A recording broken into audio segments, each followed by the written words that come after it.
Whether or not your plans change this weekend probably depends on weather or not. Denver says that wasn't supposed to happen like that, and somebody at least should have told them. Republicans tell our governor, no, but thank you for asking. Studying tornadoes by going to places too dangerous for us people. And the last word this week belongs to you. It is your good news, and it's next.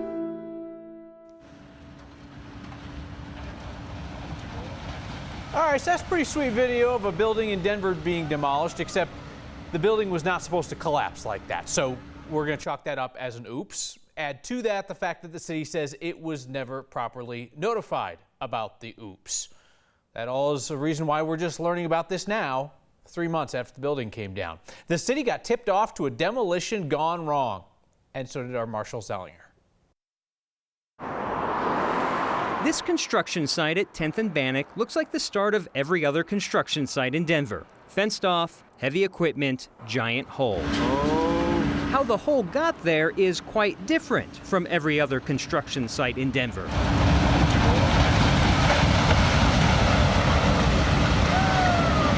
That collapsed building was not supposed to collapse. It did not occur the way that it was supposed to, the way the engineer had laid out, and the contractor showed an alarming disregard for the safety of everyone else who was in the area. The contractor on the site should have told us within 3 days of what had happened.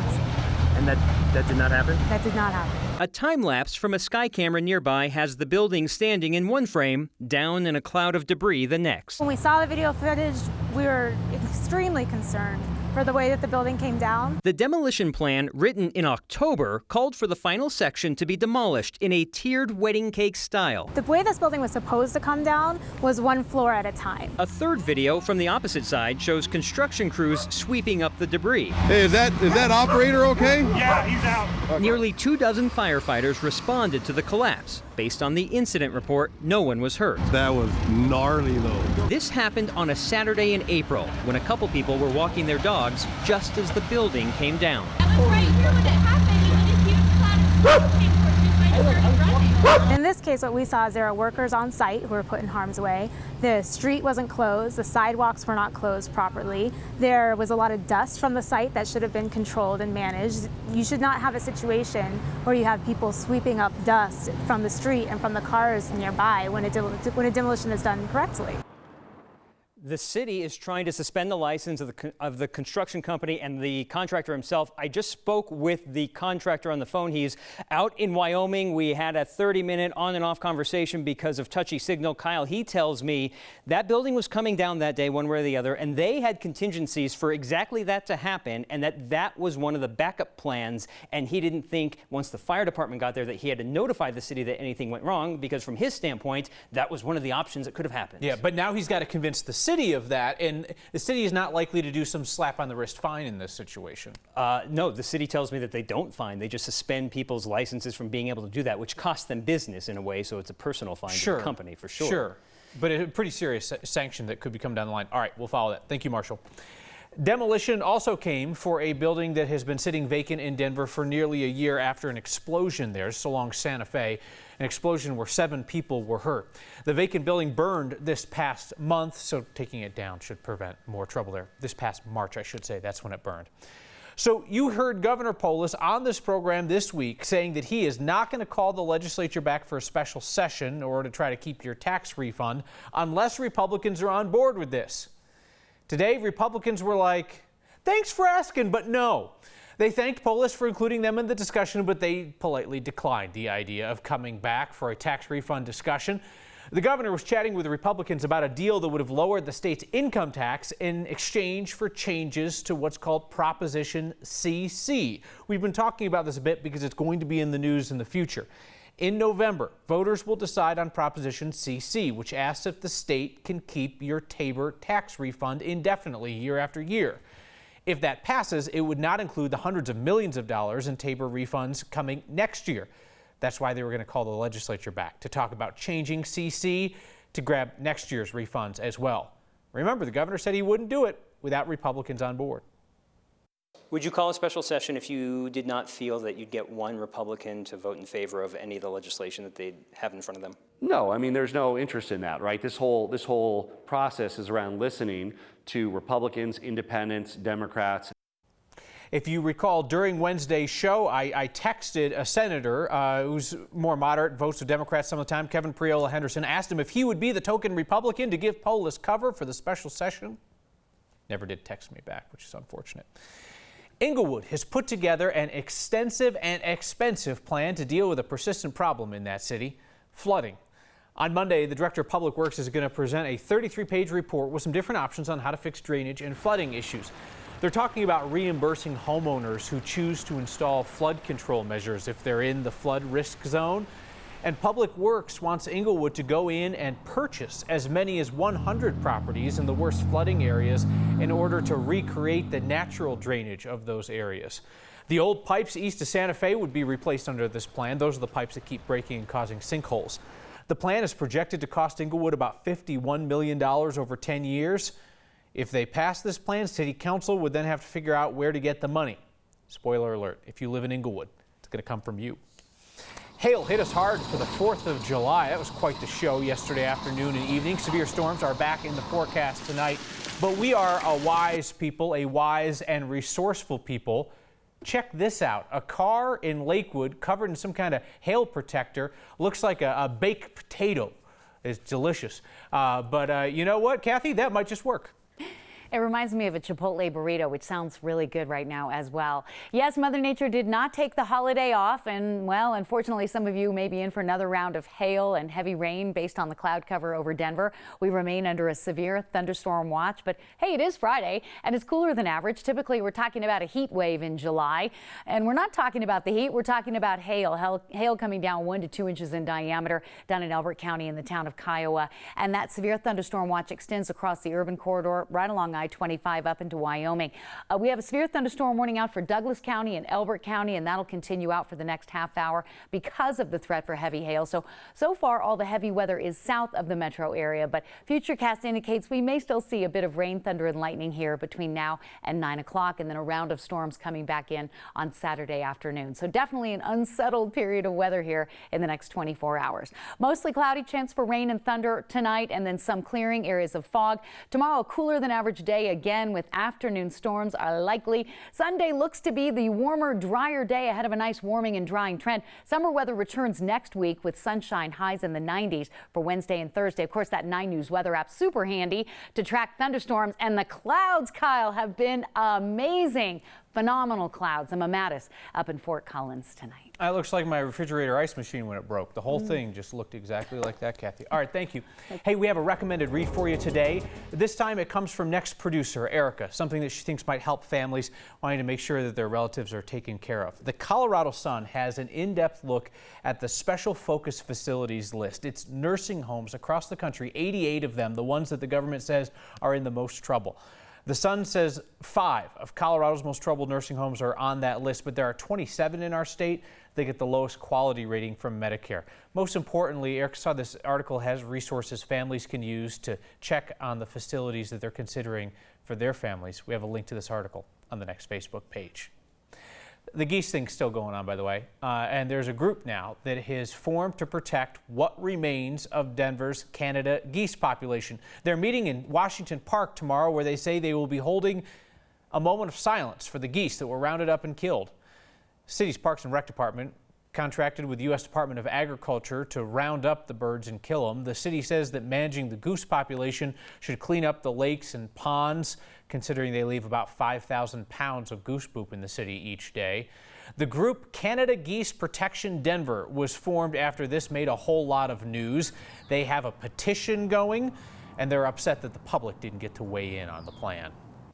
When someone crosses a line, I think a number of you take pleasure in pointing it out. It's also made you observant to things like this. Patrick and Sarah Schaefer saw somebody who decided that they would take in City Park Jazz by just parking on the grass.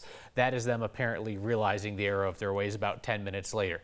If you head out to City Park Jazz this weekend, there are parking spaces. You'll know because there will be pavement and lines. While we focus quite a bit on RTD's future timelines, we want to salute them today for charting their past, the milestones that they have reached over the years in public transportation. Everybody likes to say what a mess it is today, but consider a world in which public transit was not a thing. This follows RTD from its start in 1969 up until the modern day, and RTD says they will continue to add to the timeline on their website. Forecasters, to give us better tornado warnings, they needed to get inside the thing. The left flank, that's the heart of the hail and what you see in the radar. So if we slow down. What is Colorado-style barbecue? I'm quite serious. Help me out.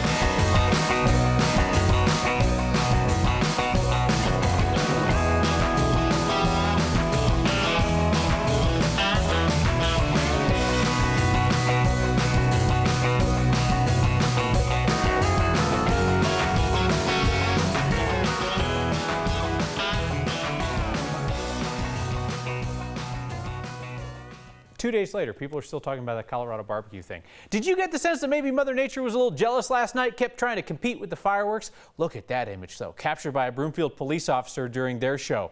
And Brittany Ballman, an ex-viewer, caught a largely similar scene. There it is. This is from North Glen's show up at Webster Lake. This 4th of July weekend, we celebrate freedom. The freedom to do things and the freedom from some things. Tonight, next viewers talk about freedom in their own words. We have more freedoms than we can list, Calvin told us. Well, let's at least list your favorites. Speech, Kathy spoke. Voting, voted Morgan, Sherry, and Debbie. Eddie is celebrating his freedom to change the channel. Bye, Eddie. The freedom to brew beer at home, said Brian, who no doubt knows it was only legalized federally in 1978. Kathy wrote she wishes all women would have the freedom to walk alone at night without fear. And Barbara wished for the freedom of having a healthy body again. With freedom comes responsibility, Michael noted. At the very least, it seems, the responsibility to enjoy the freedoms we have. Longmont's fugitive peahen is still loose and appears to be lying low. Remember, everybody in town was searching for the female peacock, last seen spotted near Longmont United Hospital 2 weeks ago. It's a peahen, not a peacock. Don't write me on this. They're both peafowl, okay? It's in the universe of peafowl. Colleen Craver took this photo of the peafowl as it roamed around the hospital. Longmont Animal Control says no one spotted the peahen since then. Owner never came forward to claim the illegal fugitive, so it's kind of a wild bird now. Longmont does not allow peahens as pets. Boulder County does, but you take it to Longmont, Each city and county has different rules about what's considered a pet. Longmont also prohibits potbelly pigs. Denver does it as well. Potbelly pigs, ducks, chickens, goats allowed in Denver with the proper permits. Pardon me, I misspoke there. There are restrictions on how many of them you can. You can't just start a farm there. We learned this because a member of the 9 News family recently went through the process of permitting her pig, Paxton. 65-pounder recently moved to Denver, needed a special livestock permit for Paxton. This is a more intensive process than you would do with a dog or a cat. They also charge you a higher fee for a pig. We get about 15 minutes warning of a tornado. Forecasters want to make it an hour. They need better information to do that. Send in the drones. And soaking in the sun with some special people. I get to be with my best friend today. Your good news on a cloudy afternoon. Next.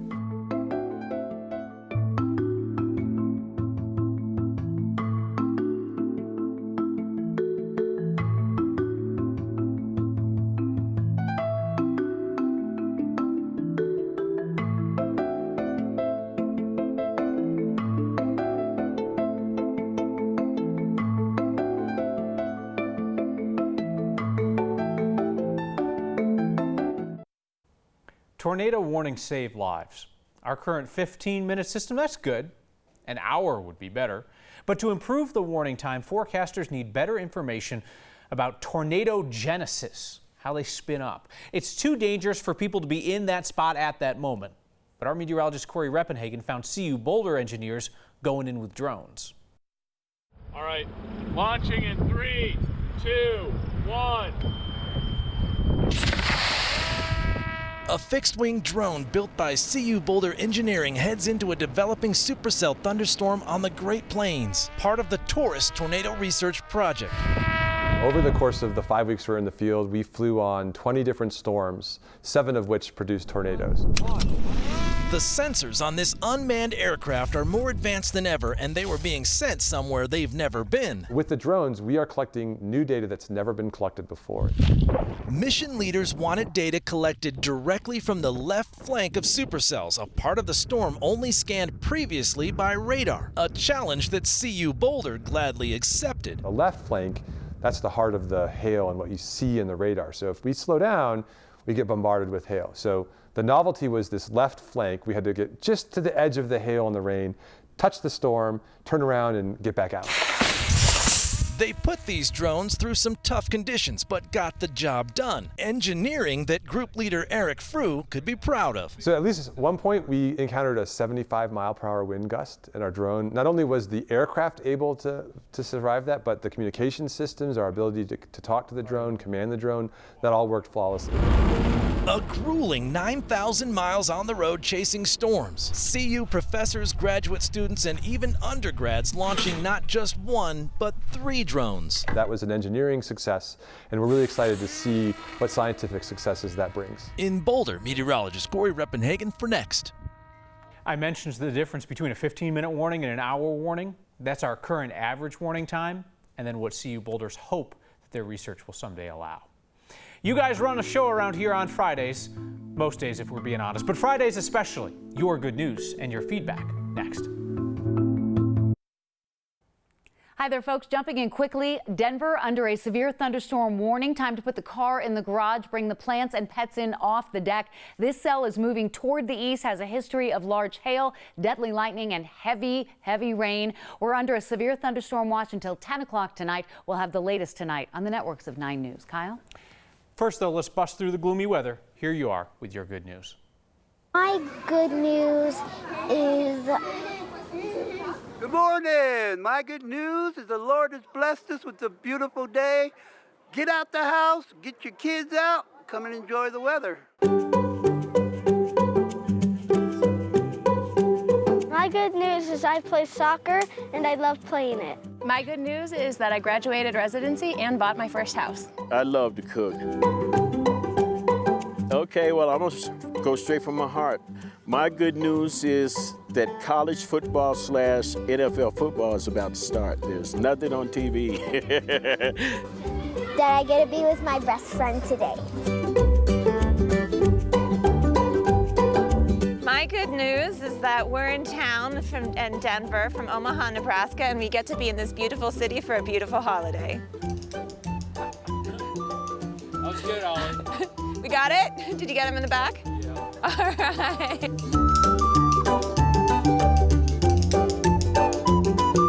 My good news is I'm going into my favorite theater class for one of my electives next year. My good news is that I'm in from out of town and it's a beautiful sunny day again in Denver. I'm loving every minute of it and just enjoying being out here.